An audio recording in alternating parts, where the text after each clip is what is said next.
Bismillah ar-Rahman ar-Rahim. Alhamdulillah. Alhamdulillahi Rabbil Alameen. Wassalatu wassalamu ala khatamil anbiya wa sayyidil mursaleen wa ala alihi wa ashabihi al-ghurril mayameen wa man tabi'ahum bi ihsanin ila yawmiddin. Amma ba'd. A'udhu billahi as-sami'il alim minash shaitanir rajim. Bismillahir rahmanir rahim. Wa ma arsalnaka illa rahmatan lil alamin. Wa qala Rasulullah sallallahu alayhi wa sallam, ballighu anni walau ayah. Respected brothers and sisters in Islam, thank you very much for attending this important lecture. I will be talking about Aurangzeb Alamgir, and he was a Mughal emperor who governed from the year 1658 to 1707, almost 49 years.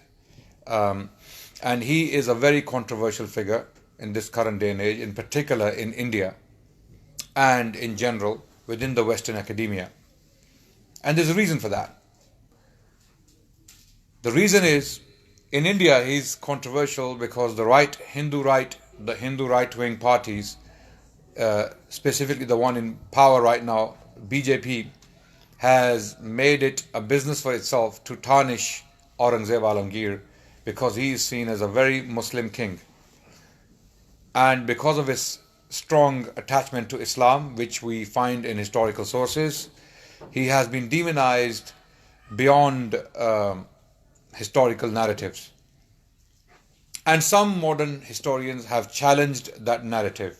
In fact, recently, a historian from the US called Audrey Trusk, and she is a lady, she has written this very important book titled Aurangzeb, The Life and Legacy of India's Most Controversial King.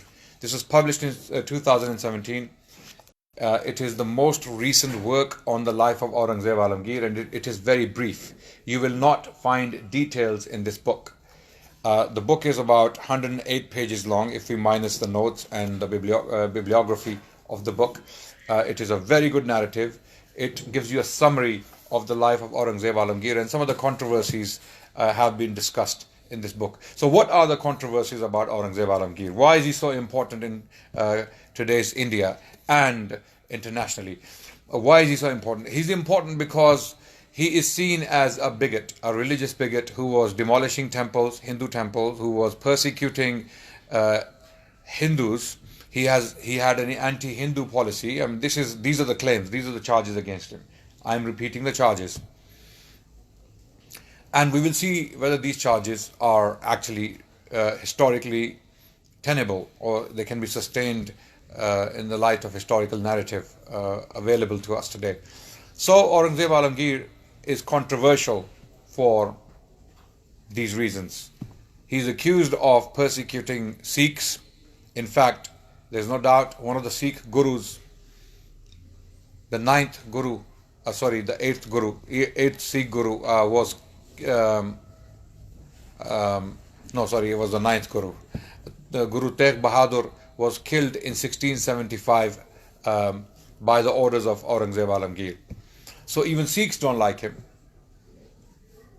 So why is this king so important? Despite the fact that India was the most powerful country in the world during his reign, 24% of the world's GDP, in other words, world's economy or money, was in India at the time when Aurangzeb was governing. This was the peak of the Indian civilization, when the Indians had become the richest and the most powerful people in the world. Although India had little influence outside, but within the Indian subcontinent, the Mughals were very, very powerful. So we will look into these charges, whether Aurangzeb was actually a religious bigot or whether he was actually out to destroy all the temples in India, whether he was a persecutor of the Sikhs, whether he was someone who deliberately marginalized Hindus from power or from the state apparatus. We will look into all these charges very quickly. First, about the man himself. Who was he? He was a Mughal emperor, born in 1618 to Shah Jahan and his favorite wife Mumtaz Mahal. Have you all heard about Taj Mahal? Right? One of the most famous visited site in India. India, when it is advertised globally, you have to see one image that comes to screens very often, and that image is the image of the Taj Mahal, the famous Taj Mahal. Um, Taj Mahal is a tomb made by the Emperor Shah Jahan for his beloved wife, Mumtaz Mahal, who was the mother of Aurangzeb. So together they had nearly 14 children.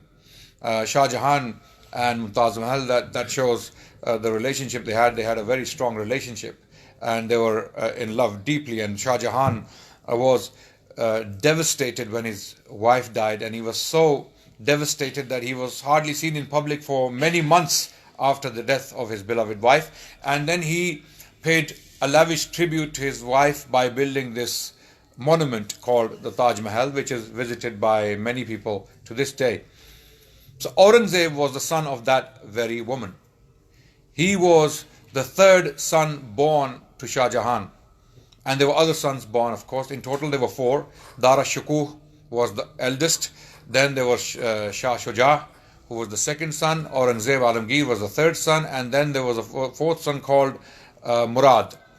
So these are four sons of the Mughal Emperor Shah Jahan. Shah Jahan was the son of Jahangir. Jahangir was the son of Jalaluddin Muhammad Akbar. And Akbar was the son of Humayun, and Humayun was the son of Babur, who was the first Mughal emperor. Babur came from Central Asia. I don't want to go into the history of the Mughal invasions into India, or how the Mughals started in the first place, and who the Mughals were, and where they came from, and their background history, because that will be a lecture in itself. I'm talking about Aurangzeb today. So I will give you a very brief background history on the Mughals. Thank you. So the Mughals originated from Central Asia, and Babur was the ruler of Samarkand and Bukhara. And he was driven into Afghanistan by other Uzbek tribes, and then he thought of invading India. He invaded India in 1526, cut the long story short, and he defeated the Muslim king of India at the time called Ibrahim Lodi. Ibrahim Lodi was defeated, even though he outnumbered Babur's army by far. Babur's archers and his guns outgunned Ibrahim Lodi's army, and he came to power in 1526. He only lived for 4 years after that, and in 1530 he died, having left India. And he didn't like India much. He was from Central Asia. He liked the weather of Central Asia. He liked the people of Central Asia. When he came to India, he found it to be very hot, dusty, and he specifically writes that the people of India are not as good looking as the people of Central Asia. So he had this prejudice against the Indian people. So Babur was definitely an outsider, no doubt. But then, after he died, his son came to power, Humayun, who was an opium addict, to say the least, and was not a very strong king. He governed for 10 years, and then an Afghan general called Sher Khan, also known as Sher Shah, the Lion King, literally translated, and his name was Farid Khan.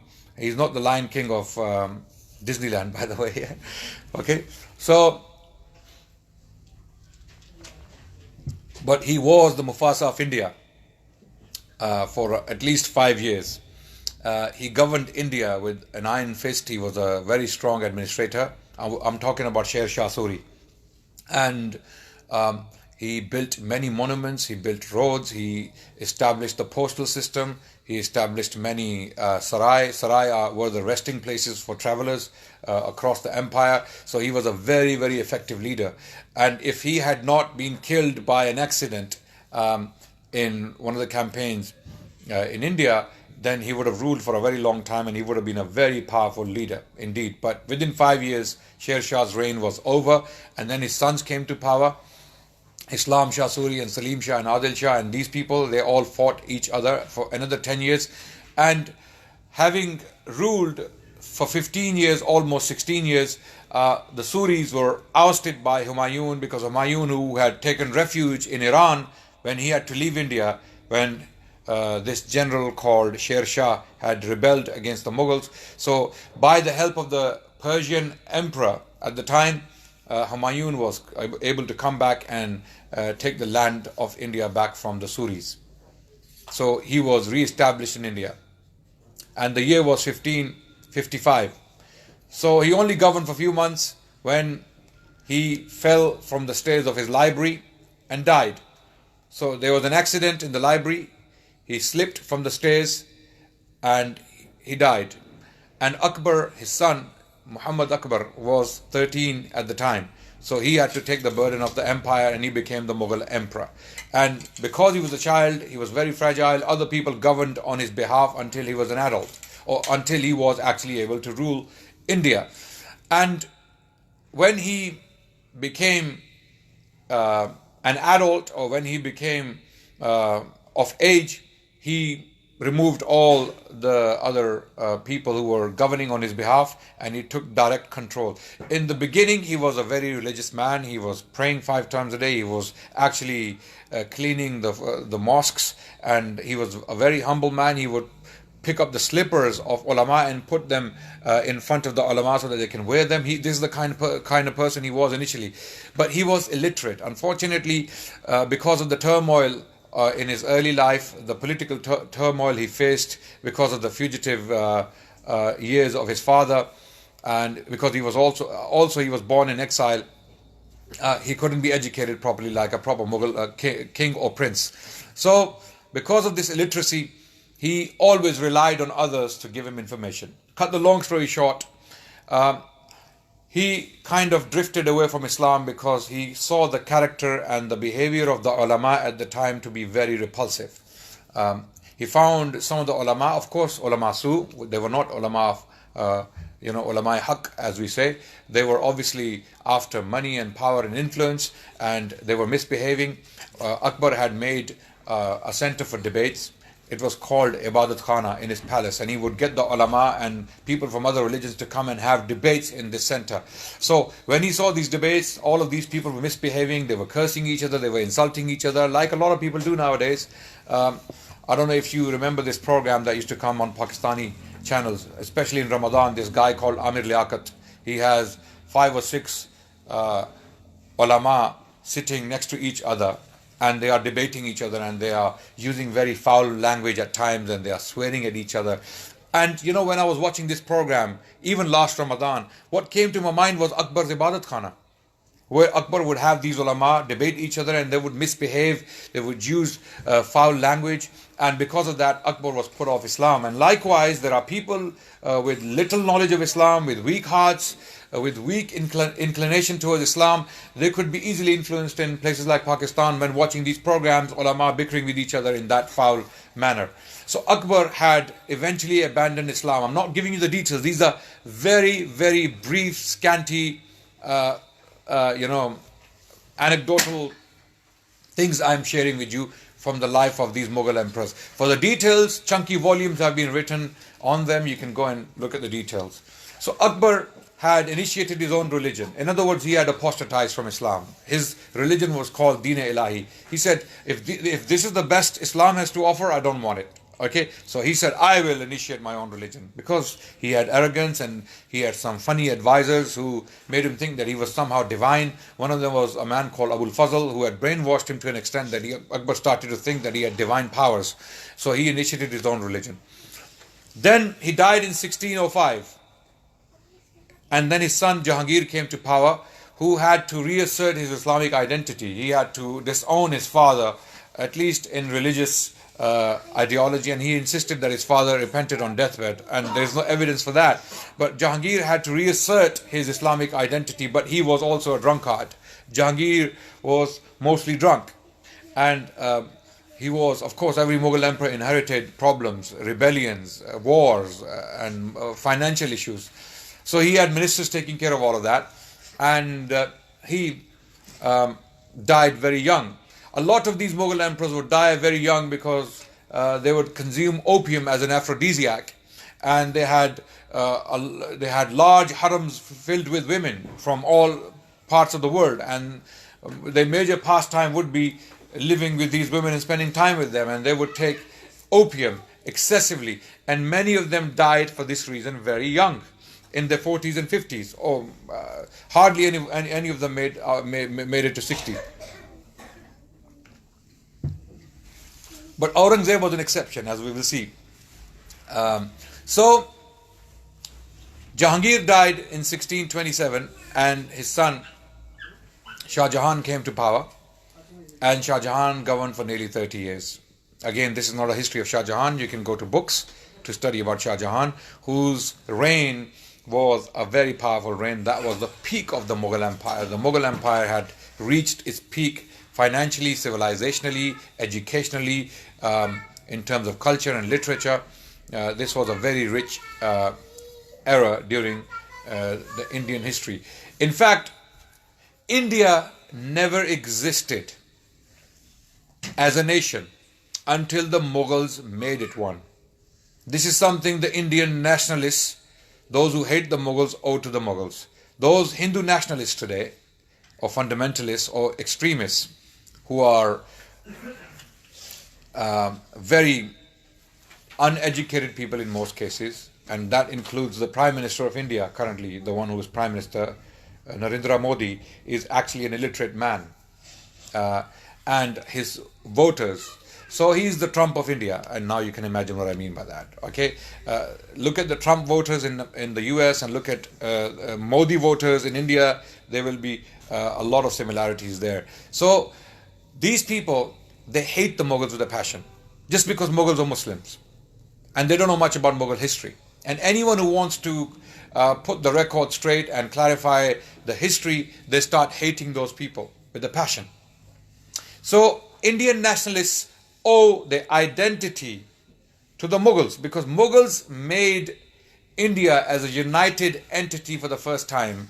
Previous to the Mughal organization of Indian states into one body, India was made of a number of different dynasties, different states, different ethnicities. For example, Rajputs, they had their own region and they had their own governments. Then we had the Marathas in the south. Before the Marathas, there were Cholas and Vijayanagar, and there were other empires that governed. And then in the Deccan region, there were two other Muslim dynasties, although Shia. They were Bijapur and Golconda. So Mughal India was scattered. It were the Mughals, and in particular Aurangzeb, that united India as one entity, as one nation. So there was no India before the Mughals. There was a land called Hind, no doubt. The outsiders referred to India as Hind, but Hind had no set boundaries, no set definition. It could easily mean Northern India. It could mean Northern India. So coming back to Shah Jahan. So Shah Jahan in 1657 became ill, and there was a Mughal tradition of the emperor, when he would be in the capital, he would show himself on the balcony of the palace for the people to see him. So when people would see him, they would know the emperor is well, and they would pray for his well-being. So in 1657, September, in the month of September, Shah Jahan got ill, and he did not appear on the Jharoka. It was called Jharoka, the balcony. And people assumed that the emperor is dead, and he didn't appear for the next 10 days. So that strengthened the rumor. The rumor spread to the sons. Now, the Mughal emperors would definitely at times recommend or have someone to succeed them, right? They would have their favorites. For example, in this case, the favorite of Shah Jahan was his eldest son called Dara Shukoo. Dara Shukoo was a very free thinker, in the sense that he did not really see Islam as other ulama saw it, right? So he was more like Akbar. People, the ulama at the time in India, they feared Dara Shukoo because he was a free thinker, not in the sense as we know the term today, because today free thinker means something different. Free thinker at that time meant that this person could be a Muslim, he could be a non-Muslim, or he could be convinced by any other alien philosophy, for example, the Hindu philosophy. So he would mix with Sufis, he would mix with Hindu yogis and the Pandits and the Brahmins, and he would be learning their philosophies, and he would try to mix them up. So he actually wrote a text called Majma' al-Bahrain. Majma' al-Bahrain literally translated means the meeting of the two seas. In this book he argued that Hinduism and Islam is actually the same. They come from the same source. So they are pretty much the same religions because they teach very similar things. So when he wrote this book, the ulama of India became very vigilant, and they were against the idea of him succeeding his father as the emperor, because if he succeeded, then India would become another India of Akbar. When Akbar governed, when he initiated his own religion, Deen-e-Ilahi, as I mentioned earlier, he started to persecute the ulama who opposed him. In fact, some of the ulama, they called him Dalaluddin Akbar. You know, his name was Jalaluddin Muhammad Akbar, the name that was given to him at birth. But some of the ulama, they started to call him Dalaluddin, the misguidance of the deen, Akbar. Akbar means the biggest disbeliever in India. So some of the ulama actually declared him to be a disbeliever. So they were worried if Dara Shikoh came to power after his father, he would possibly do the same thing. He would start to persecute the ulama who would not agree with him. And a lot of the Indian nationalists nowadays, or a lot of the Western academics, they think that Dara Shikoh was a liberal. You know, as you know the term liberal today. Okay? As you know the term liberal today. Let me clarify something. No one was liberal before the rise of liberalism in the world. No one was truly liberal. If we were to apply current liberal values to pre-modern kings or early modern kings anywhere in the world, whether they were in Europe, whether they were in Asia, whether they were in Africa, wherever they may be, they were not liberals. They were simply kings trying to live their lives by their own standards. They were trying to be kings. And likewise, Mughals were kings in their own times. They fulfilled the requirements of their times. There was no liberalism then. There were no human rights then. And there were no human rights organizations like Amnesty International, and there was no one or no organization to overlook laws and rules for nations like the United Nations and things like that, or Geneva Convention. Of course, they had Islam. There were some who adhered to Islam. They followed Islam and Islamic principles, Islamic rights of humans and animals and others, right? There were others who did not follow those rules. So Dara Shikoh was not a liberal by any stretch of imagination. He was a Mughal prince who would have done exactly the same what Aurangzeb did later on. So now Dara Shikoh, being the eldest son and the favorite, and for that reason Shah Jahan kept him very close to himself within the court in Agra and Delhi. Delhi was the capital. Agra was also a very important center of the Mughals close to Delhi. So Dara Shikoh was not a general. He was not trained as a general. He was a man of books. He was a man of philosophy. He was a thinker. He would spend a lot of time with thinkers of different persuasions, and he would be writing books. But on the other hand, Aurangzeb, who was disliked by his father, Shah Jahan, was thrown away into the empire at a very young age. So he was sent to Deccan when he was 18. Aurangzeb was born in 1618, and in 1636 he was sent away to Deccan to fight the wars of his father. So at a very young age, Aurangzeb was thrown into the thick of the battle. And because of that, he became a trained general. He knew the ins and outs of war. He was a military man. He was on the battlefield non-stop. And he was a very diligent military man. Very astute. He learnt the military skills and the arts of diplomacy that was required in India at the time. He knew who was who and where he needs to do what. He had all these ideas.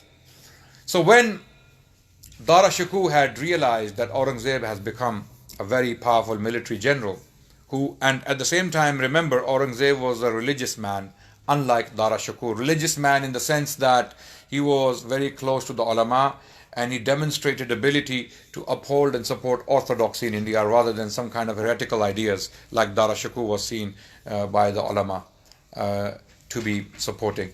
So that's why the ulama, they put their weight behind Aurangzeb. They wanted Aurangzeb to come to power after Shah Jahan dies.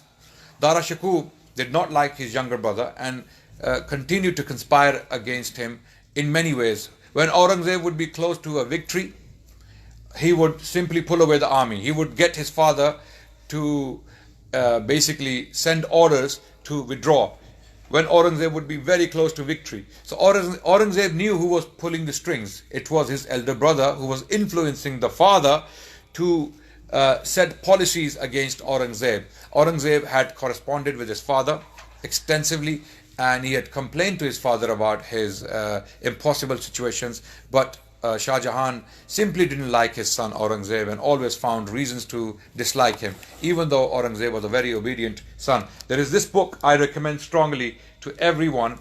The title of the book is Aurangzeb and His Times, and it is written by Zahiruddin Farooqi, an Indian scholar, and it is full of information that you may not find in Audrey Trush's book, because this book is very brief. It's short and straight to the point, and it deals with major controversies about Aurangzeb's life. But this one is a lot more extensive, has a lot more details. Aurangzeb and His Times, Zahiruddin Farooqi, who has penned this book, and he has a lot of these letters Aurangzeb wrote to his father to convince him to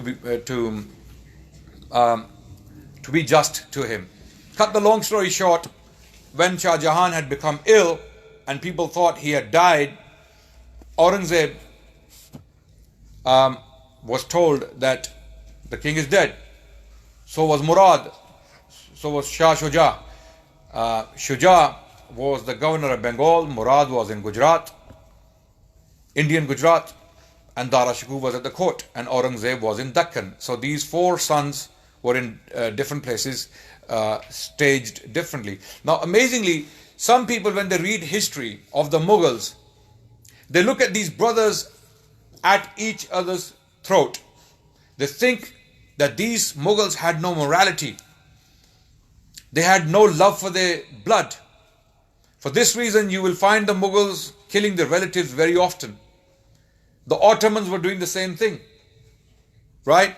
Sometimes we have these perceptions of angelic beings governing these states, and we turn them into saints. Like Audrey Trush talks about it, that there are two extremes about Mughal emperors, in particular about Aurangzeb, that the Muslims of India see him as a saint, right? And the Hindus of India see him as the devil incarnate. They see him as the sinner, right? So, and the truth is in the middle. He was neither a saint nor a sinner. He was just a king trying to govern his state to the best of his ability. Of course, he had his own views on religion. He was a very religious man, as we will see in due course. He implemented these policies which he saw as justice in India, and personally, he was a very pious man. This is why we are talking about Aurangzeb, not any other Mughal emperor, because he was the most Islamic king or the Muslim king out of all the Mughal emperors. He was responsible for a lot of Islamic projects, as I will talk about in due course, inshallah ta'ala. So, when Shah Jahan was ill, Aurangzeb heard about this. So he knew Dara Shikoor, if he comes to power, who was in the capital, he would not only execute Murad and Shuja, his two other brothers, he would happily execute Aurangzeb, because he is the one who was sabotaging all the activities of Aurangzeb and causing him problems and troubles. So what happened? Dara Shikoor, he started to conspire. He started to build an army so that he can face his brothers. He knew his brothers will come. They will come and contest the throne. Now, Shah Jahan had not died. He was still alive and he recovered from his illness. but the damage was done. The armies were already on the move. Aurangzeb left from Deccan, Murad left from Gujarat, and Shuja started to prepare also. So Aurangzeb and Murad, cut the long story short, met each other, and they decided that Murad will become the king. Aurangzeb is simply fighting to protect his life and his family. And the point I was going to make earlier, that these brothers, someone thinks, how can they fight wars with each other and kill each other like that and be so ruthless? And decline of a Mughal prince was not only decline of one man, it was the decline of his entire entourage that consisted of thousands of people, if not hundreds of thousands of people. If a Mughal prince was moving with his army, it would be a moving city. In fact, one of the European observers called Thomas Rowe observed the entourage of Jahangir when he was moving with his army. So it would take 24 hours from one point for the entire Mughal army to pass that point. Does that make sense?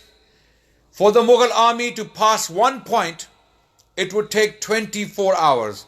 The caravan would be as long as 10 miles. It would consist of shops, markets, people selling meat, cloth, pots, spices, food, all the necessities, weapons, you name it. It would be a moving city. It would be a moving New York, put it this way, or moving London. Imagine that, right? It would be a city on the move. So these princes, they had states they were governing. These provinces, they ran into hundreds of thousands of squares of miles, and they were very powerful. They had a lot of money. So demise of one prince would mean the demise of his entire entourage. So that's why his party, wives, children, generals, soldiers, supporters would support them till the end. So these armies were on the move. So Murad and Aurangzeb, they met each other, and they decided that Murad would become king and Aurangzeb would take some governorship. But they have to confront Dara Shikoh. Dara Shikoh is the problem. He is the common enemy of us all, the eldest brother, who was seen as a heretic. They actually called him a kafir. They actually referred to him as the kafir. Okay, in correspondence with each other, and there's a historical record available where these three princes, referred to him as the murtad, basically, because he had expressed such ideas in his writings and his books. So no one wanted him in power, at least not these princes.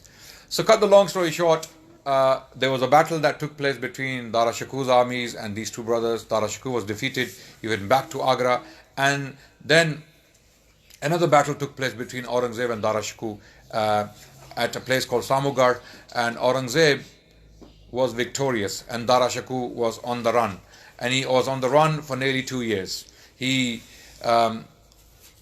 was running through the jungles of Punjab, Gujarat, and places like Rajasthan. Cut the long story short, he was betrayed by one of the people he had saved in the past, one of the chiefs at the border of Afghanistan. He was trying to cross into Persia because the Persian emperor had offered him refuge.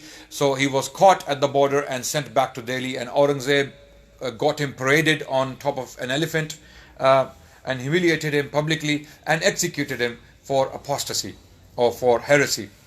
So Dara Shikoh was out of the way. Now he turned to his other brothers, Murad and Shuja. Murad was, cut the long story short, arrested by Aurangzeb's strategy. Aurangzeb knew until so long as these two brothers are alive, they will not let him govern in peace. There was a principle among the Mughal princes. There was a principle, and it was stated in Farsi, in the Persian language. It was Ya Takht, Ya Tabut. Who would like to translate that for me? Does anyone understand? The throne or the coffin. This is how the Mughal princes thought. When the father died, everyone would try his luck, whether it was a grandson or a son of the emperor. And these men could be in the 60s or 70s at the time when the father died, like it happened with Aurangzeb. When he died, 3 of his sons fought each other. So Mughals didn't have a system in place to appoint a successor. They would let the Mughal princes fight out their differences, right? And the one who was to be victorious would take the throne. And this is how it happened with Jahangir, and this is how Shah Jahan came to power. Shah Jahan had to execute one of his brothers, Dawar Bakhsh. Jahangir likewise poisoned, allegedly, one of his brothers called Danial to come to power. And now it was Aurangzeb's turn. Dara Shikoh was out of the way. Now he arrested Murad by deceiving him into a meeting. He was deceived to come and meet and discuss differences, and then he was arrested and he was executed in due course later on. And Shuja found safety in running away. So Shuja actually made his way to Burma, current day Burma, Myanmar, and it is thought that he was killed off by local chiefs there. So Aurangzeb in 1658 became the king. He became the king. So who is this man Aurangzeb? Why is he so important? Why are the Hindu nationalists in India so against him? Why is he so controversial? As I said, one of the reasons is that he was a very dedicated Muslim. Aurangzeb was a very strong Muslim. And when he came to power for the first 10 years of his power, he kept things as they were in the time of Shah Jahan. There was music at the court, wine drinking was allowed, and other things were happening. But 10 years after he came to power, he started to ban all these things, and he removed many of the Mughal traditions that were there. For example, Mughal dignitaries, when they would come to the court, they would actually bow in front of the king, and it was called Cornish. They would actually say salam, they would make a gesture with their hand 3 times, bow to acknowledge the superiority of the king, the emperor. He removed that practice. He said it's haram to bow to another man. He removed it. He was supported by ulama. There were ulama advising him. He had the company of the ulama. In fact, he memorized the Quran after he became the emperor, amazingly. He memorized the entire Quran after he became the emperor. Can you imagine a person becoming the emperor? When you become, usually what happened with the Mughals, when someone became the emperor, all hell was, broken loose. They would just go and attack the women, in the haram, and they would start drinking, and they would start having parties, and they would hardly care for the state affairs. But in this case, it reversed. When he came to power, previously Aurangzeb was just a standard Mughal prince. He possibly was involved in, he never used to drink, by the way, but he had his singing parties and all of that, and that went with the Mughal. But when he became king, he realized he has a responsibility now. This empire is upon his shoulders. So he has to be a good Muslim, and he has to be a good king, and thirdly, he has to be a good Muslim king. So these were his motives initially, which were clearly stated in his letters, and he would often rebuke his generals and his sons who would be governing on his behalf in different regions to do justice, even with the Hindus. Do not harass Brahmins. Do not push them around. Facilitate things for them. Okay, if Hindu pilgrims are coming to the temples, let them do it. He removed all the taxes imposed on the Hindus and the pilgrim sites imposed by previous emperors. He removed them. If anything, Aurangzeb actually was more pro-Hindu than all the Mughal emperors put together. Ironically, the Hindutva movement in India, for some reason, hates this man wrongfully. They are actually doing injustice to him. If they study his history carefully, as Audrey Trush has shown in this book, that Aurangzeb, if anything, he was more lenient towards the Hindus than all the Mughal emperors put together before him. Because before him, the average of Hindu mansabdars, mansab is basically governorship or a position in the state. So 23% dignitaries within the Mughal state were Hindus. They had powerful positions. They were generals, they were governors, Hindus. They were finance ministers. They had ministries because they were effective ministers, right?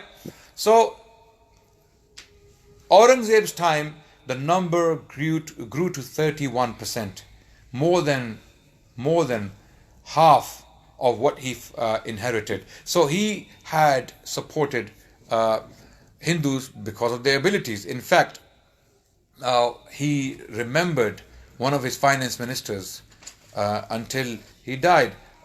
His name was Raghunatha. Raghunatha was his finance minister only for 5 years, but Aurangzeb remembered him until the day he died. Until 1707, Aurangzeb would mention him, and he would say, "I wish I had him today with me," because he was such an effective finance minister. He took care of finances effectively. So all these accusations against him that he was an anti-Hindu king because he was a strong Muslim are false. So this is the easiest target the Hindus, extremist or Hindu right-wing parties in India, Bajrang Dal, BJP and Shiv Sena and all these people, they have made a narrative. You must have heard now in India that Muslims can be attacked anywhere in the rural areas, not in the cities, specifically speaking. In the rural areas, Muslims are being persecuted. So many videos have come out, I've seen them myself, where Muslims are being beaten by Hindu mobs and the police is doing nothing. Mosques are being attacked, right? And if someone's caught trading in cows, selling cows or buying cows, slaughtering is out of the question, they would kill him. Reports have come out, people have been killed for trading in cows. And amazingly, under this current government of India, which is a Hindu right-wing nationalist government, just like the Nazis, right? Under this current government, India is one of the largest beef exporters in the world, ironically. It doesn't make sense. Yani, if Muslims slaughter a cow, it's a crime. Death penalty, on the spot. Mob justice. But if the government does it to bring in money, billions of dollars, then it's okay. This is the point one of the Muslim leaders in India, known as Asaduddin Owaisi, he's a leader, upcoming leader from Hyderabad, and he's a very vocal leader of the Muslims, and he has raised these points on media as well, Indian media, and he is seen as a bogeyman as well. He is a villain to the Hindutva movement or the right-wing Hindu nationalist extremist movement because he speaks the haqq, he speaks the truth, he shows them the mirror. And this is the point he raised, that you kill people for owning cows if they are Muslim, but your government is one of the largest exporters of beef in the world. Why are you selling? So if people eat cows outside of India, it is not blasphemy. You cannot eat cows inside India. That's the point he was making. So these are the people who hate anyone who had a strong attachment with Islam in Indian history. There are two individuals in particular that are hated by right-wing Hindu extremists in India. One is Aurangzeb Alamgir for his strong attachment to Islam and Muslims. I do apologize for the time because we started late, so we will pray Isha inshallah very soon. I will take a few more minutes to end and then we'll pray Isha inshallah ta'ala after that. Isha 7:30. Yes, I know. We are, sorry, what's the time now? Plenty of time. Plenty of time. Sorry, I thought that was 7:42. Okay, that's 17:42. Okay. It's 5:45, So we have plenty of time. Okay, sorry. So I can continue. I can tell you about Babur, Humayun, Akbar and Shah Jahan. Yeah. Okay. So, are you getting bored, brothers and sisters? Maybe this is too much information to take in one day, but you can go and watch this lecture again. It will be edited, it will be professionally uploaded, and you can, inshallah, find it online after a few days, and you can listen to the dates and the facts and the names again, inshallah ta'ala.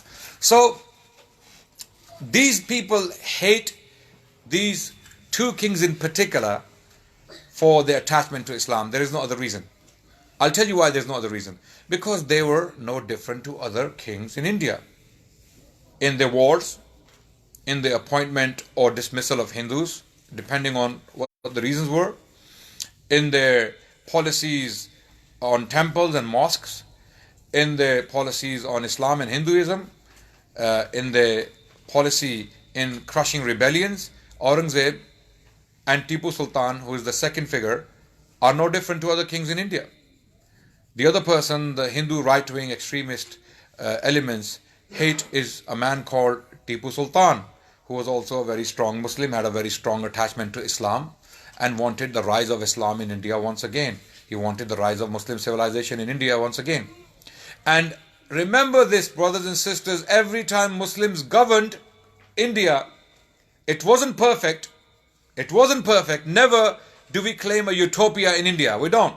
But we do claim that when the Muslims governed India, from the period that dates back to the 13th century, the Delhi Sultanate period, when the Turkic rulers came into India and they governed, and up to the Mughal period, Hindus, Muslims, Jains, Christians, when they came about, and even Sikhs, lived together in peace so long as all people wanted peace. Muslims governed all these people and gave them positions in the state, important positions, and governed them despite all the differences. But every time Hindus came to power, I'm not talking about Hindus today in India, because Hindu can mean anything.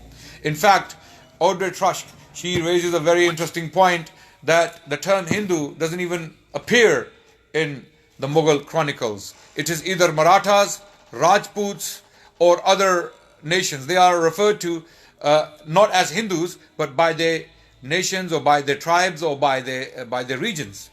Because even Hindus were divided. There was no homogeneity. What's the word? Hindus were not homogeneous. They were not monolithic. Rather, they were diverse people with diverse beliefs, diverse ethnicities, diverse ideas. So for that reason, this new idea called the Hindu nationalism, again, is a new thing. It's a modern thing.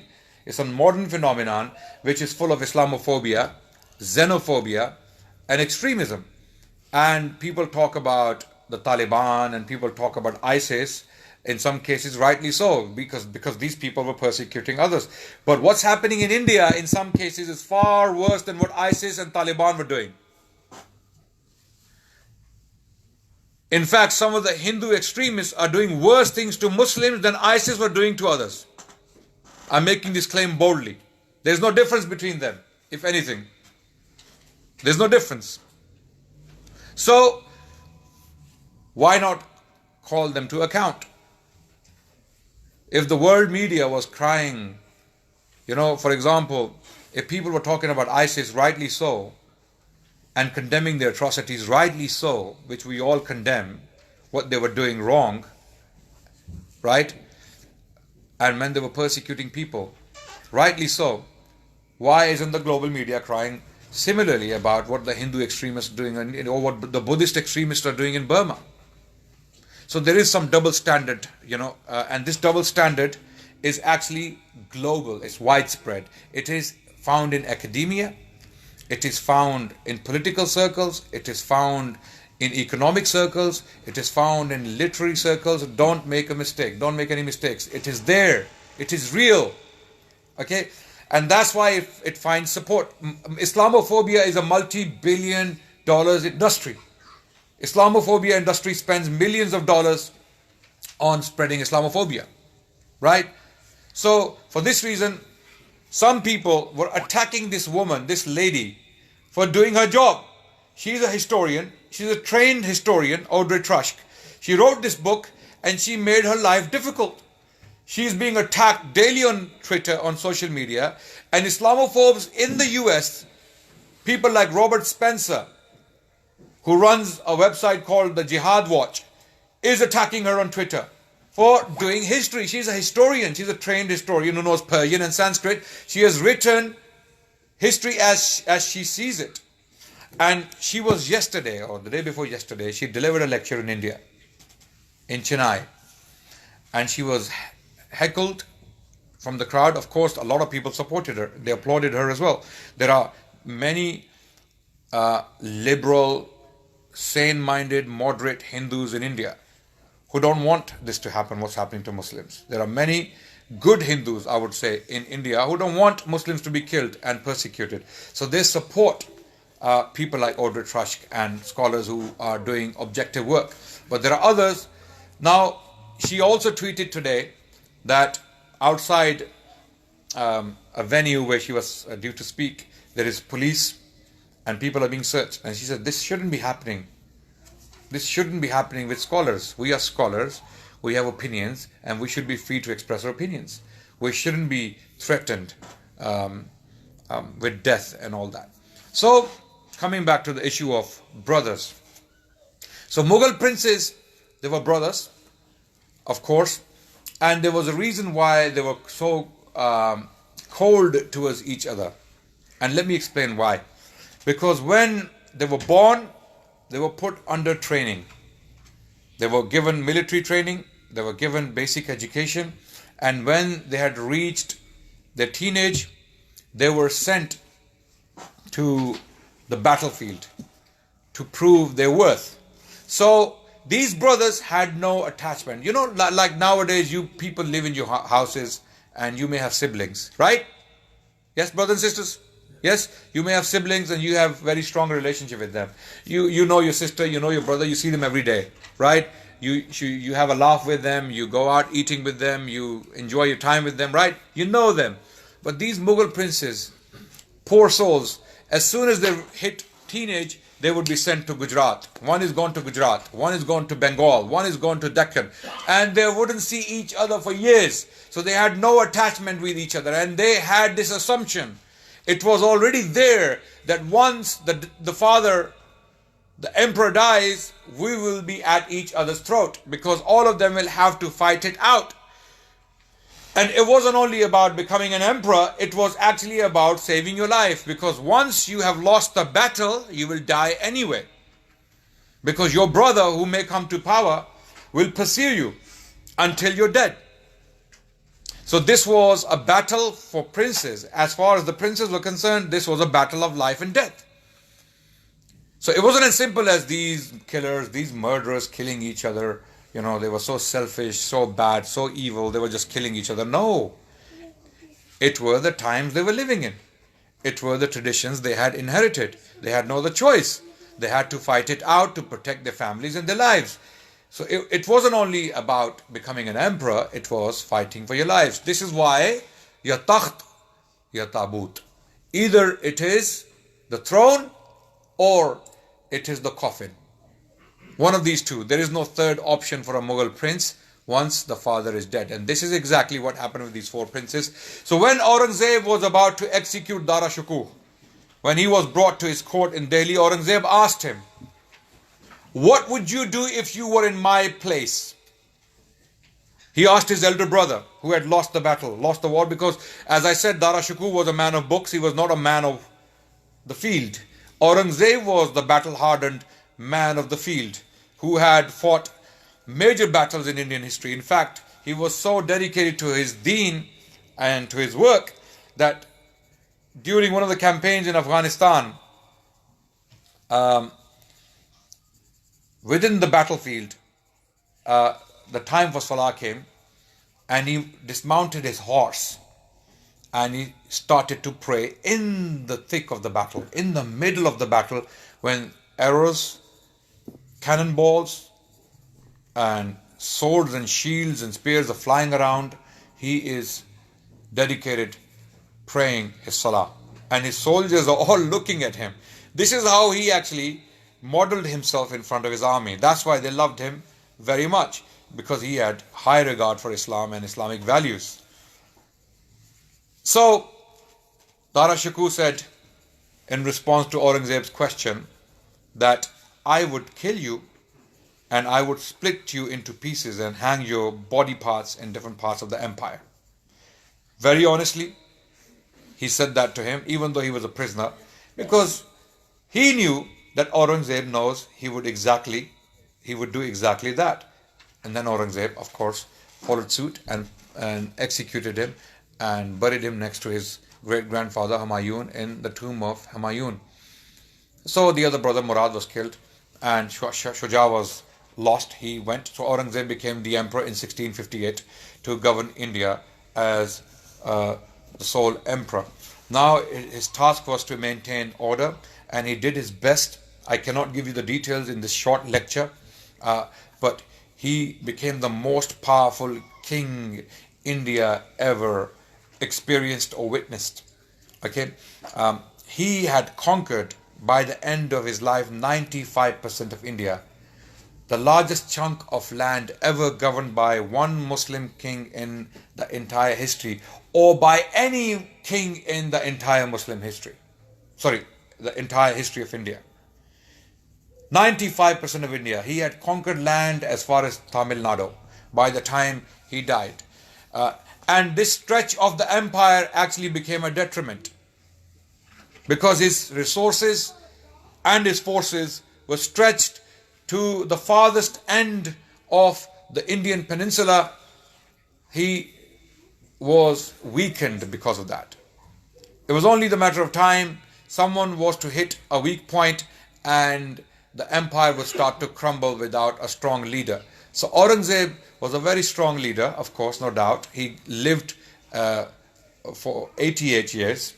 He died in 1707, actually 89 years. And he governed with iron fist.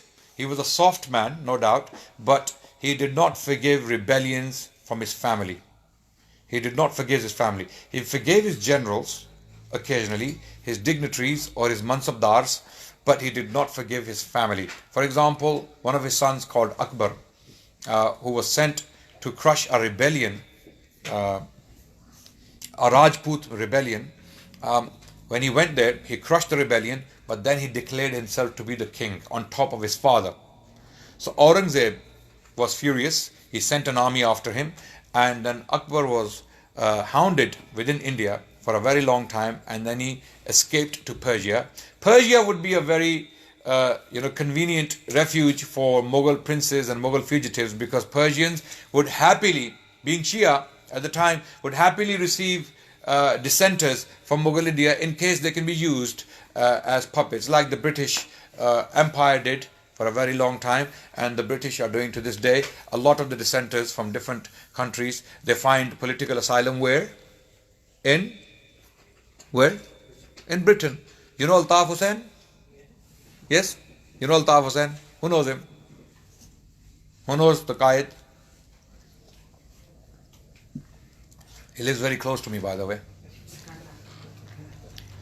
Altaf Hussain is a mass murderer. Everyone knows that in Pakistan. He's a mass murderer. Okay? He has killed hundreds of thousands of people, indirectly, and directly possibly thousands of people. Okay? And he led a nationalist movement called the Muhajir movement. Right? And he found political asylum in Britain. Despite all those crimes committed by him, he was given asylum here, and he's still here. He's still living in Britain, and he has no serious problems living here. So the issue is, likewise, Persians would give refuge to any Mughal emperor on the run or a prince on the run, so that they can use him for the future. And Persians were against the Mughal empire. Mughals were Sunnis. The Persians were Shia, right? And there was antagonism between both empires. The Persians, the Safavids, were very powerful, immensely powerful. At the same time, Mughals were very powerful. Mughals had the gold of India. The Mughals had the power, the strength, despite its diversity of India, right? The Persians were also very powerful, but they never had the guts to invade India. But what they did was they invaded occasionally Afghanistan, because even Afghanistan was governed by the Mughals, right? Up to Kabul, Kandahar, this was all under Mughals. You will see coins from Jahangir's time and Shah Jahan's time and even Aurangzeb's time, coins minted in Kabul and Kandahar, cities like that. Kandahar was, of course, lost to Persians in the time of Shah Jahan, and Shah Jahan tried to take it back, and Aurangzeb was one of those people who tried hard, unsuccessfully, to take it back from Persians. He was not able to do it. So Persians were also important players. That's why Akbar, Aurangzeb's son, when he rebelled, was given refuge in Persia. So Aurangzeb never forgave him. Never. He died in Persia in 1704, 3 years before his father died. Akbar, he spent the rest of his life in Persia, never came back to India. Likewise, other sons of his or grandsons, if they made a mistake, something that threatened the stability of the state, he was ruthless. At other times, Aurangzeb Alamgir crushed rebellions ruthlessly. He was doing the job of a good Indian king in his times. You see, a lot of the people now criticize kings of that time for doing what they did. And they apply modern, secular, liberal standards to those kings. But they didn't live in this age. They were not ruled by these conventions or these norms or these sentiments. Right? Imagine Aurangzeb was to catch rebels, and instead of making them an example, he would say, oh, this poor man, he's going to be in pain. You know? And then all these human rights organizations come along and they say, no, you have to put him on trial, give him justice, da da da da da da da. None of that existed at the time. Kings had to make examples out of rebels. And this is exactly what a good king would do. And if a king who was soft and weak would be seen as a sitting duck, he would be a fair game. You know, he would be attacked. Very soon others will start to so every time a rebel or a rebellion was crushed, it was crushed severely to make an example out of them. And this is exactly what happened to Guru Tegh Bahadur, the 9th Guru of the Sikhs. Every Sikh you talk to, mention the word Aurangzeb, they will know him. Have you had this experience? Yes? Yes or no? Yes? Every Sikh, for example, like the Shia, every Shia person you talk to, they will know the name Yazid, yes? Yes or no? Yes? Yazid, Muawiyah, yes? They know these names because they see them as arch enemies of the Ahlul Bayt. Likewise, when you speak to a Sikh person, when you mention Aurangzeb, Aurangzeb is Yazid to the Sikhs, or Fir'aun to the Sikhs, because he killed the 9th Guru, and the 10th Guru was also fought by the Mughal armies, and 2 of his sons died in war, and the Sikhs blame Aurangzeb Alamgir directly because he was the emperor and the governor of Sirhind, who was the governor, his name was Wazir Khan. But if you look at the other side of the coin, from the Mughal perspective, the king was simply crushing rebellions. Tegh Bahadur, the 9th Guru of the Sikhs, was devastating the Punjab. He was devastating villages. He was devastating the countryside. He was creating chaos. He was killing people, including Muslims in many of the Punjabi villages. And the Sikh version goes that he was fighting for the rights of the Kashmiri Pandits because they were being forced into Islam, and the Guru Tegh Bahadur stood up for their rights, and that's why he was killed. But that's not the truth. The truth historically, actually that stuff is very difficult to establish. These are narratives created very late by the Sikhs. Later on, almost a century later, these stories were made up and they were made popular. Like, the stories of Karbala. Have you ever been to a sitting in Muharram, or have you ever watched it on TV? How the Shia Dhakirin, the Shia storytellers, they talk about the story of Karbala, what happened. And they have so many details.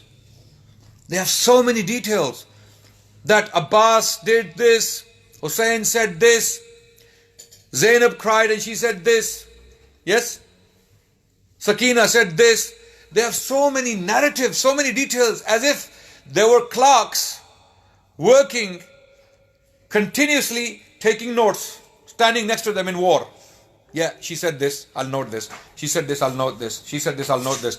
So much discussion and dialogue between individuals in the middle of the battle. Impossible. Any historian with 2 brain cells would know that this is all made up. This cannot, and in fact, when you do dig deeper, you come to realize that these stories don't actually reach the actual source. They are just dubious stories told by people later on.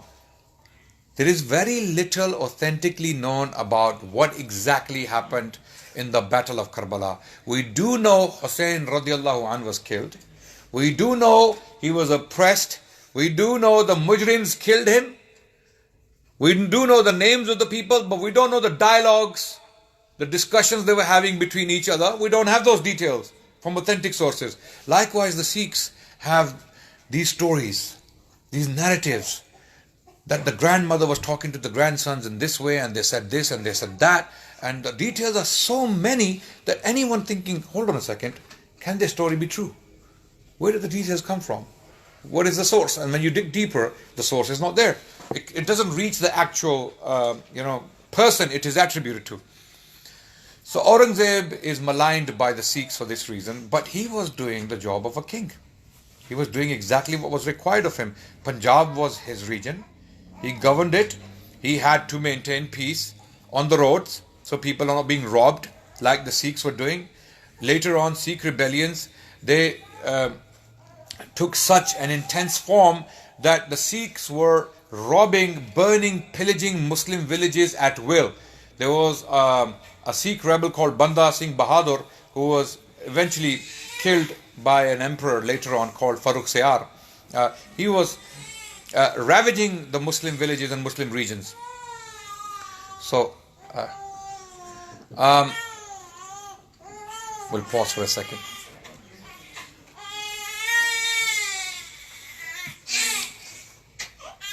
I hope you guys are not getting bored. So, Aurangzeb Alamgir is maligned for that reason by the Sikhs, that because the 9th Guru was killed and the 10th Guru was on the run and he was also hunted down. But eventually we have historical sources that he actually sought pardon from the emperor and Aurangzeb let him go. Okay, fine. You want to come to terms? You want to behave yourself? No problem. Go ahead, behave yourself. No problem. You see, the Sikh Gurus were not as significant as they are today. At that time, they became important to Sikhs later on, right? And this is why you don't even find them mentioned in the Mughal sources. They were just insignificant rebels doing rebellions in the Punjab. Mughal state was concerned about bigger issues like the Marathas in the south. So that is one thing. Then Aurangzeb's anti-Hindu policy. Was he an anti-Hindu king? No, he was not. He was not. Because when you look at his state, he had Hindu generals, Hindu treasurers, finance minister was Hindu. Okay, there were Hindu dignitaries, Rajputs who owned the land of Mewar and Marwar. These two in Rajasthan today, you know the area called Rajasthan. This was governed by the Rajputs, and they were given high positions in the state. And you know how the Mughal mansabs worked is another question altogether, but I don't want to complicate things too much. I want to keep it simple. They would be counted by the amount of military men a person would be given by the state. For example, there would be Panj Hazaris in Persian language, the one who has a force of 5,000 cavalry, or 10,000 cavalry, or 15,000 cavalry, or 20,000 cavalry. So their rank would be raised by the amount of cavaliers they would have in the forces. So a lot of the Hindu generals or rulers or rajas who were vassal states working within the Mughal Empire were given high positions by Aurangzeb. As I said, 31% of the Mughal dignitaries in the time of Aurangzeb were Hindus. In fact, during the War of Succession, when 4 brothers fought each other, during that war, 23 Hindu generals or rajas sided with Dara Shikoh, 21 sided with Aurangzeb. If Aurangzeb was a religious bigot, as the Hindu nationalists claim today, why would 21 rajas, important Hindu figures within India, side with Aurangzeb and fight for him and kill and die for him? Can you imagine Hindu forces, Rajputs and Marathas fighting for Aurangzeb and dying for him? So there is a reason for this current hatred. One of the reasons is the story of Shivaji. Shivaji was a Maratha figure from the south of India who had resisted Mughal power in the south, and he had rebelled against the Mughals, and he was taking forts and he was troubling the Mughal army. He pursued guerrilla tactics, and Mughals were obviously pursuing conventional military style of invasion of the south. So he was harassing the Mughals for a very long time. Even at that time, he was not as significant as he became later on to the Hindu nationalists. Shivaji died soon after, and his son Sambhaji, who continued, and he was arrested and he was executed by the orders of Aurangzeb. So the hatred for Aurangzeb is there because of the rebellion of Shivaji, and Shivaji has been turned into something he was not. Right? You see, a lot of these extremist Hindus who are in India today, Hindu nationalists in particular, they make up stories and they inflate the stories and they treat it as history. They treat it as history. And they spread these lies in the name of history. This is why they hate historians like Adnan Rashid. And there are others who are writing on Aurangzeb. Some have simply shut their mouths in India. They don't want to die. They don't want to kill. They don't want to get killed. That's why they don't talk in history anymore. Some of the major authorities on history in India, they don't open their mouths anymore. They are not publishing on these sensitive matters. This woman is truly brave who has published this book and literally put her life in danger, and she has the audacity to even travel to India and lecture on Aurangzeb. Yesterday, the day before yesterday, she was lecturing. Go and check her on Twitter, Adnan Rashid. You can look at the book afterwards when I'm finished, inshallah ta'ala. So Aurangzeb was a very Muslim king. He penned Qur'ans in his own hands, and he, according to some reports, made caps with his own hands and he sold them for living, but I don't know how true these stories are. But he did pen Qur'ans in his own hand. At least 2 to 3 copies were penned by him within his lifetime, and he would pray diligently. He was a very, very pious Muslim, no doubt. Personally, he was a very pious Muslim. We don't know how Muslim he was as a king.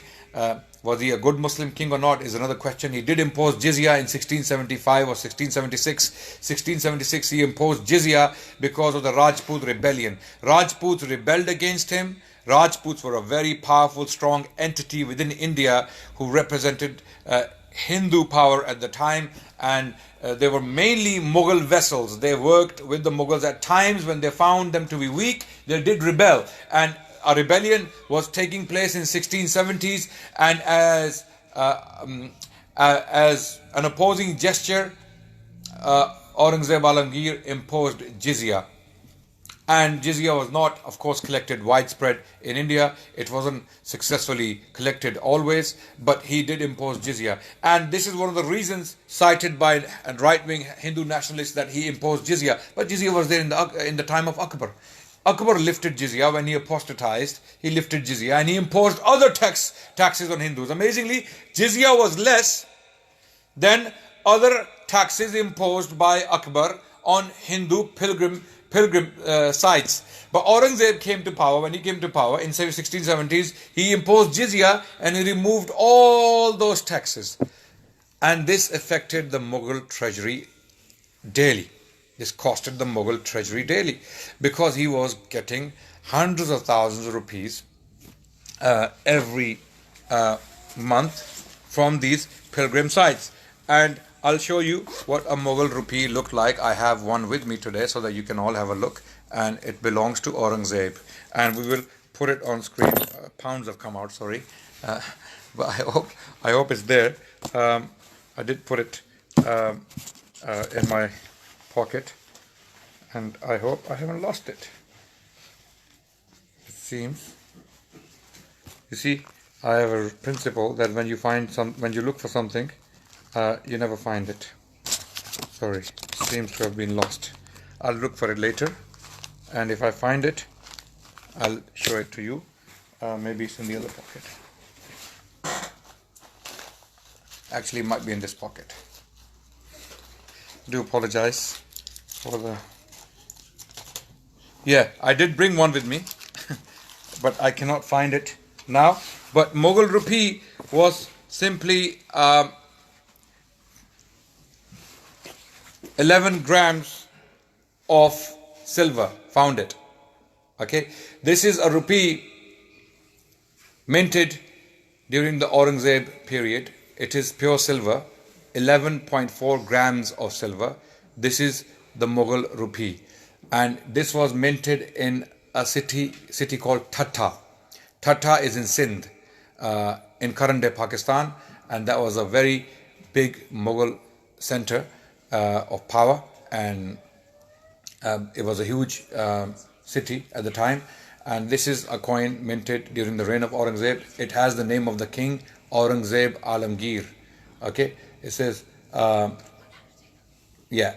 So you can have a look at it afterwards. You want to have a look now? Yeah? Okay, go ahead. Okay.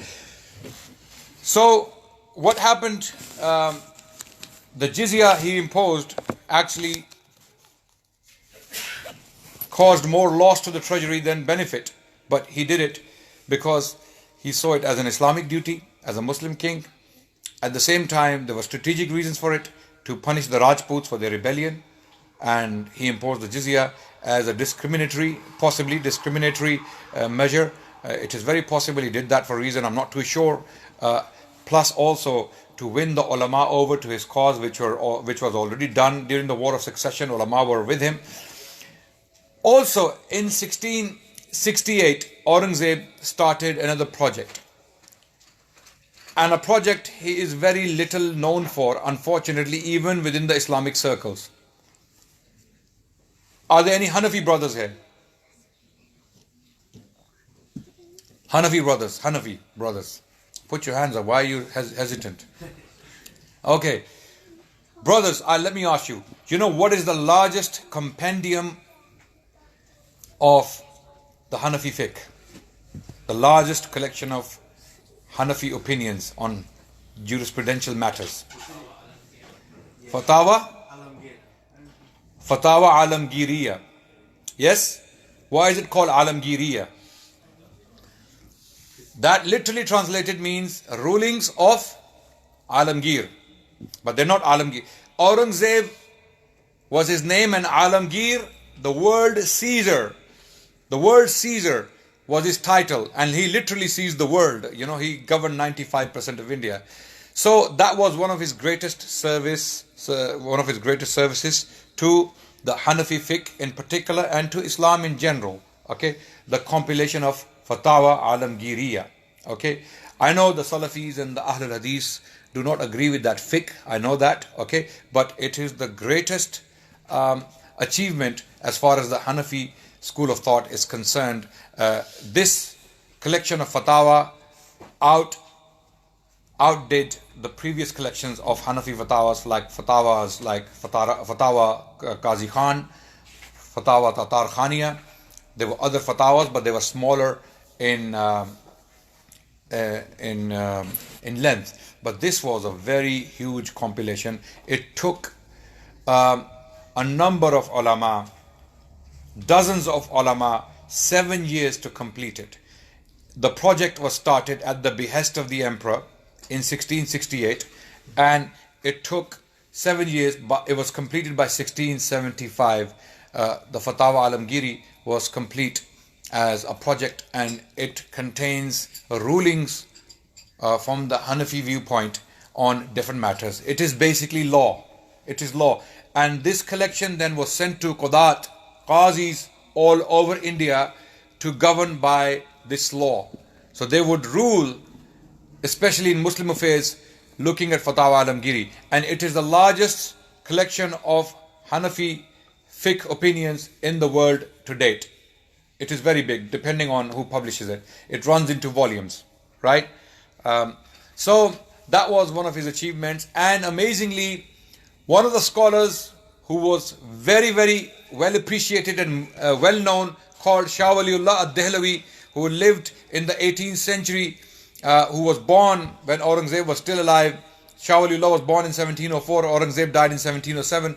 Shah Waliullah's father, Shah Abdur Rahim, was one of the scholars who was actively involved, reluctantly, albeit reluctantly, in the compilation of this fatwa. The reason why he was reluctant was because he didn't like to be too close to the state. He was a pious man, was down to earth, he didn't want to be too close to the king, but when the king Aurangzeb asked him to take part, because he was a renowned scholar, Shah Abdul Rahim, the father of Shah Waliullah, when he was asked by the king to take part, he refused to take part. But then his mother, Shah Abdul Rahim's mother, she encouraged him and said, it is a good deed, you should take part and ignore the state affairs, and you don't have to get involved in the state too much. And then he took part. So Fatawa Alamgiriya was completed that way. And then the same man had a son called Shah Waliullah later on, who became a great scholar. Also, another great service of Aurangzeb to Islam, which will never be forgotten, which will remain until the day of judgment, I believe, is, apart from Fatawa Alamgiri, is what? Anyone? Any guesses? Who wants to guess? Where's my coin gone? It's disappeared. No, it's just okay. So, any guesses? Who's been to Lahore? Put your hands up. Yeah. Now everyone woke up. Badshahi Mosque. When you enter Lahore from the old road, not from the motorway, from the old road, the first thing that hits you, and you are struck by a sense of awe. It is so wonderful, it is so powerful, the sight of the Badshahi Mosque, the famous, literally translated, the King's Mosque or the Royal Mosque. It was built by Aurangzeb Alamgir's orders. It was built in 1670s. Of course, it took a few years for it to be completed. And the name of the king, Aurangzeb Alamgir, is written at the gate on marble plaques. And this was the largest mosque in the world. This was the largest mosque in the world at the time. Of course, now we have bigger mosques today. But at the time, in the 17th century, it was the largest masjid in the world. And it is an absolutely amazing sight. You have to go and look at it to understand what I'm talking about. The artwork, the strength of the Muslim civilization in India, and the sense, you have to take your children to it. If you go to Pakistan next, go and take your children to Lahore and show them the Badshahi Mosque and explain to them how it was made and who made it and why it was made. And they will never forget it. You want your children to admire Islam and its history, then you must show them the achievements of Islam and Muslims. That's when they will actually start to understand what Islam has achieved in the past. This was a huge achievement on the part of Aurangzeb Alamgir, rahmatullah alayh. So he surpassed, if not equaled, his father in building monuments when he had sanctioned this particular masjid. And this was a great achievement for Islam and Muslims in India. Other achievements of Aurangzeb Alamgir is providing patronage to ulama. He supported ulama, and this was the golden age of Islam and Muslims in India. The amount of manuscripts penned during the time of Aurangzeb is immense. So many Qur'ans. I personally own copies, handwritten copies from that period, and where the scribe would write at the end that this particular copy was transcribed in the such and such year of the reign of Aurangzeb Alamgir, the blessed king, or the great king, or whatever the titles were, okay, and the date would be there, and the place of writing or transcribing the Quran would be there. And then there are other compendiums like books written on fiqh, on hadith, tafasir, okay, shuruhat on hadith. A great scholar called Abdul Haq Muhaddis Dehlavi rahmatullah alayh was born during the reign of Akbar and died in the reign of Aurangzeb Alamgir, had written commentaries on Mishkat, on Bukhari, for example, and some of them I own myself personally. In my personal library, I have the manuscripts from that period where the King Aurangzeb is mentioned. Even Hindus were writing books in Persian. I have a manuscript in my personal library, in my possession, where a Hindu called Ram Singh has transcribed a manuscript on the Muslim pious figures from India. Some of the pious figures You know, those big shrines in India nowadays, Moinuddin Chishti and Nizamuddin Auliya and Sayyid Ali Hijweri in Lahore, and these people, they were very much venerated in India at the time. India was predominantly Sufi, Hanafi Sufi at the time, until things started to change in the 18th century after the writings of Shah Waliullah, and then in the 19th century things moved further towards drifting away into Ahlul Hadith movement. Became very prominent in the 19th century, and many thousands of Muslims became Ahlul Hadith because they found that way to be closer to the Sunnah. This was their view, of course. So at that time, at Aurangzeb's time, India was very much Sufi Hanafi, and Aurangzeb himself was very much a Sufi king. He was like, you know, he had Sufi inclinations, and you couldn't expect any better from him. You know why? Because that's all there was in India. That was the Islam of India. Even the muhaddiseen who were writing commentaries on Bukhari and Mishkat and